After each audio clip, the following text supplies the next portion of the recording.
Welcome back to our kitchen. Go to any New York City bakery and you're gonna find babka. Chocolate babka, cinnamon babka. Who doesn't like babka? We're gonna make babka today. A healthy version of babka. Stay tuned. That was our babka. You can't beat a babka. We had that babka. They're gonna be heroes. But what are we gonna do now? If we can't get the babka, the whole thing's useless.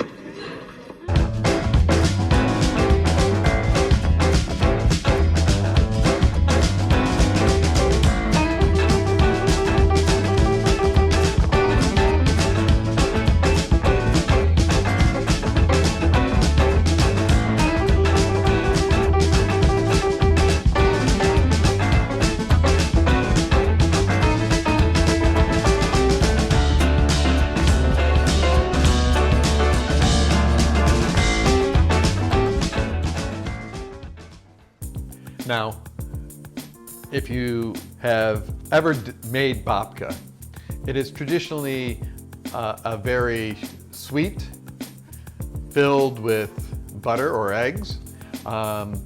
It is a very rich pastry. Today we're going to change it up a bit, make it healthier. So the first things we need are my flour, of course, some yeast, and for the liquid, we're going to use coconut milk. And the thing with coconut milk is coconut milk has some natural fat in there, and that's going to replace the fat that would normally be in a babka dough. You know, babka dough is a lot like a brioche dough, just a very rich, sweet, enriched dough. So we needed some fat in there to give that softness, that texture, and we're using coconut milk. In the store, we just found this. It's boxed coconut milk, and this is a light coconut milk, so it's lower in fat. You can use light or you can use full fat. And this is sort of interesting.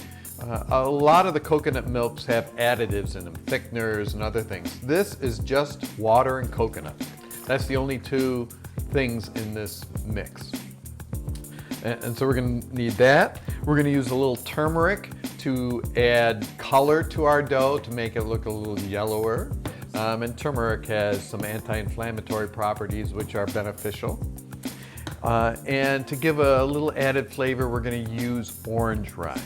So this goes together real easy, and I'm going to show you how to make that now.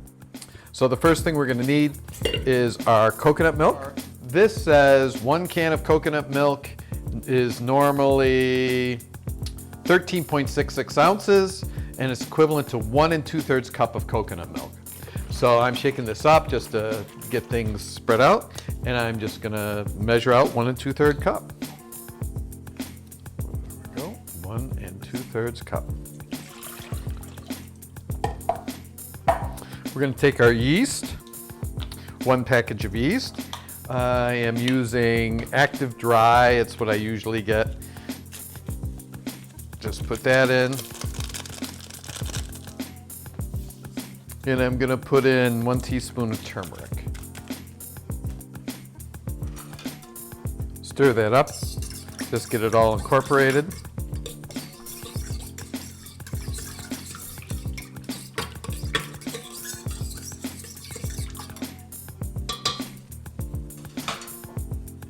And now I'm just going to add the grated rind of 1 orange.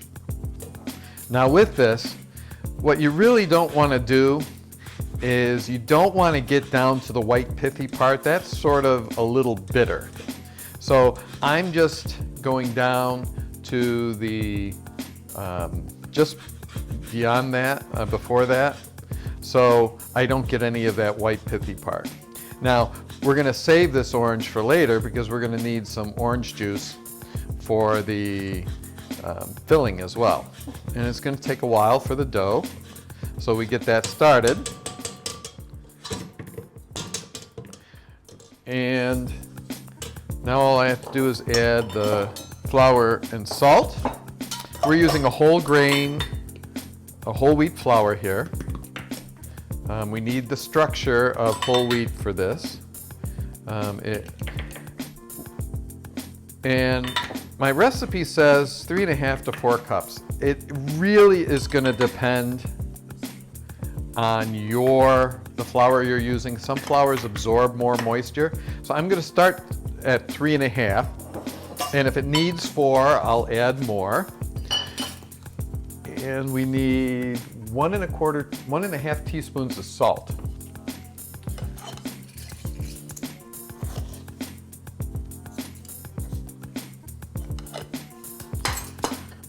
So I'm going to put it on my mixer, and I'm going to use my dough hook, and we're going to mix this for about 8 minutes until it comes away and it's a nice soft dough.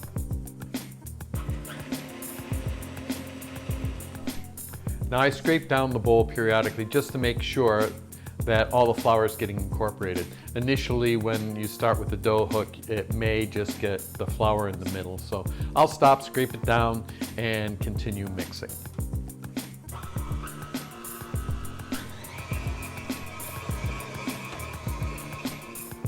Now, this has been about 3 minutes. The dough is starting to come together. It's gotten all the bits, but it's pretty raggedy, and we want it to clean the sides of the bowl, so we need to mix it longer.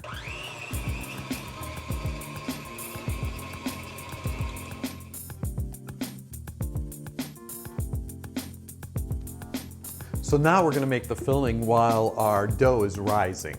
And the filling, to avoid using a lot of sugar and sweeteners, we're going to just use a couple things. We're going to use maple syrup, a little bit, and we're going to use dates. Dates are the primary part of this filling, okay? So first off, I need 1.25 cup of dates. These are pitted dates. So we're basically going to make a date paste. There's one. And, you know, I'm sort of generous with the dates. We got that. I'm taking the orange juice that I squeezed out of the orange that I had, 1/3 cup, and put that in. I need 2 tablespoons of maple syrup. Pour that in. And the last thing is chocolate babka. You gotta have something to make it chocolatey. We're gonna use cocoa. Now, I really like a certain kind of cocoa. It's called black cocoa. And this is the kind of cocoa that they use for Oreo cookies. And it's real dark. I'll show you how dark. It is real dark. I mean, it is black. And compare this to, this is Hershey's Special Dark Cocoa, which is darker than even regular cocoa, but it's still more brown. But this, the black cocoa, is black. So you may have to order it specially. I bought mine on Amazon. For people in Rochester, New York, there's a great place called Niblack, and Niblack has the black cocoa there. So we need 1/4 cup of black cocoa. And that's going to give it this dark, rich color. And then we're going to add a teaspoon of vanilla and a tablespoon of cinnamon. I like what cinnamon does. It brings, between the orange, the black cocoa, and the cinnamon, it brings out a real sort of exotic taste to the filling. Put it in our blender and blend it nice and slow until it all comes into a paste. Now, I will scrape it down after this because a lot of times initially it just splatters all up, and we want this nice sort of pasty mixture. So you might have to scrape it down a couple times and do it slow until it all comes together in a nice sort of pasty consistency. So it's done, and I'm just going to scrape it out into a bowl. It's a sort of lumpy, pasty mixture. It's okay if you can process it smoother. I just wanted something so it's pretty well incorporated with everything. And you'll get about 1.5 cups or so of mixture here, which we're going to use all this in our filling. So we have our filling done, we have our dough waiting to rise. Now it's just a waiting game till we're ready to roll out the dough.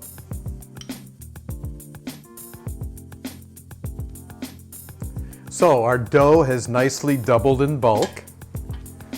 So you can see it here, it's nice and light. It really raised up real nice. So I'm going to take it out. I'm going to sprinkle a little flour down. Now we're going to shape it into the final shape and put the filling in.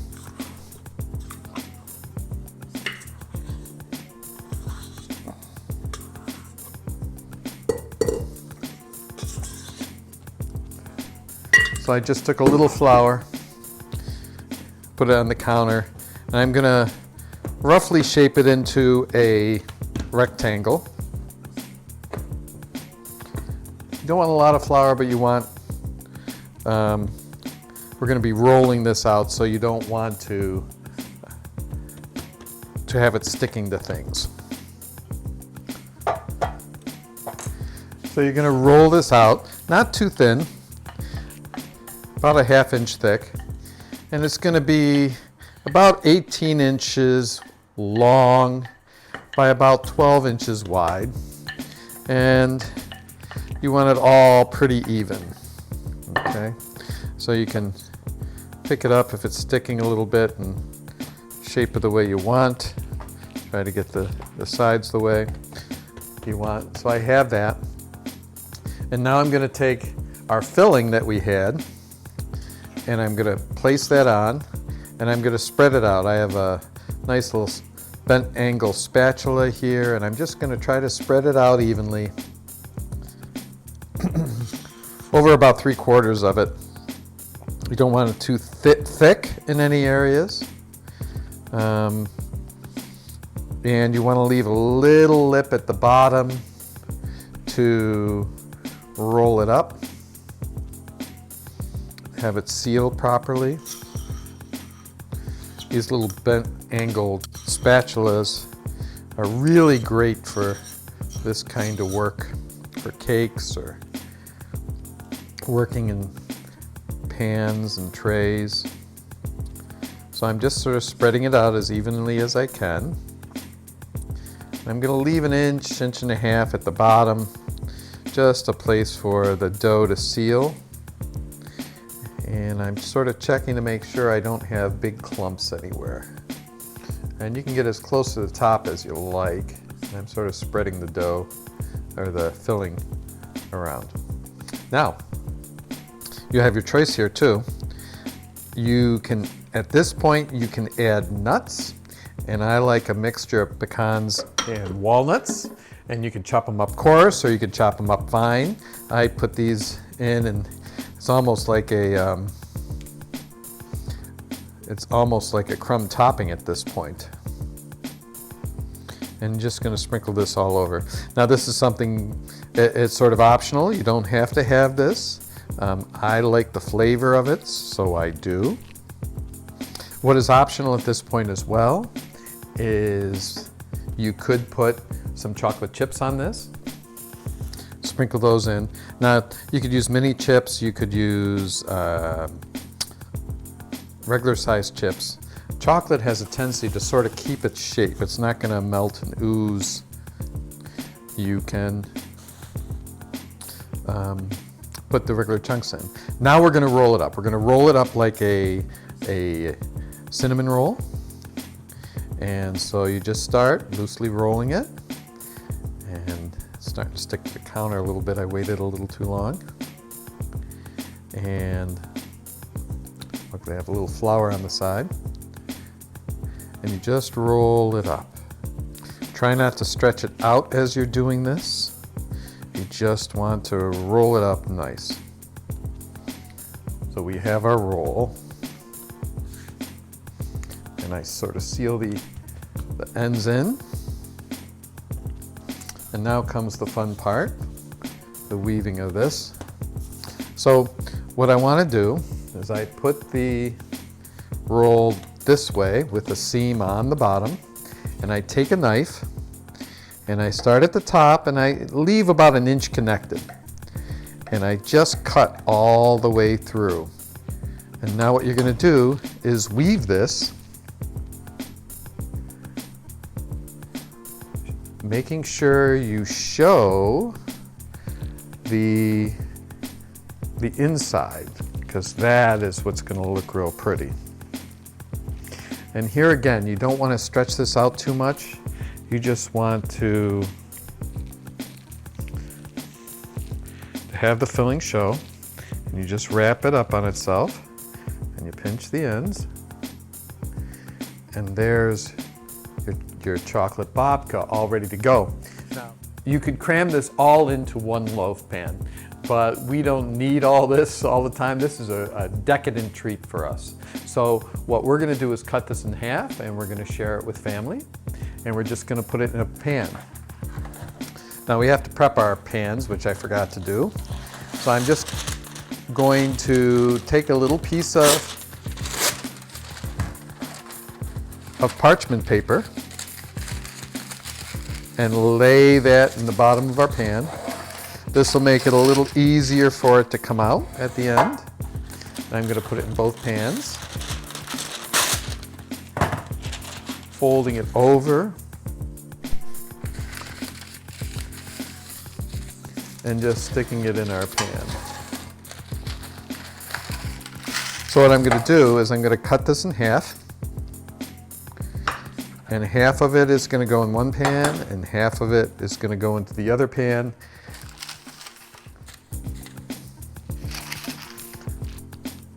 Like that. We're going to cover these and let them rise until they're nice and double in bulk, and then we're going to bake them. So we'll be right back.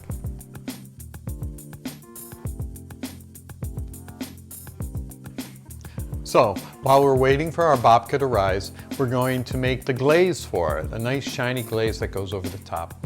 So we're just going to take a half a cup of maple syrup and a teaspoon of cinnamon, boil that on the stove just till it starts to thicken a little bit, and we'll be ready to go when our babka comes out of the oven. So it looks like we're ready to go here to put our babka in the oven. What we're looking for as these rise is we want to make sure that they're properly proofed and risen enough, yet we don't want it to go too far. If it goes too far, it's just going to collapse when it goes in the oven. So sort of the trick for that, and it's still sort of a feel, is you take a look at a doughy section. Like here, this is nice and doughy, and if I poke in and it pops right back, then I know that it's not ready. It still has room to proof. If I poke it like I just did and it slowly comes back, then I know it's getting close. If I poke it and then it collapses, then we know it's overproofed. You're going to have a flat mess when you go in. So it's a fine line. We have to sort of guess. And what I just did is I did poke it, and it's slowly coming back, and I consider that's a pretty good place to put them in the oven. So I've preheated my oven to 375 degrees.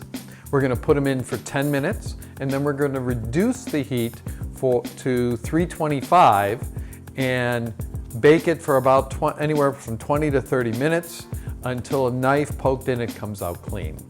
So that's what we're going to do right now. So our babka came out of the oven. I glazed it with our cinnamon maple syrup. It was nice and thick, and this glaze helps to seal the babka and gives a nice glaze after it's all cooled off. You want to put on the glaze while it's still warm, and we'll remove it from the pans after about 10 minutes to cool the rest of the way on the racks.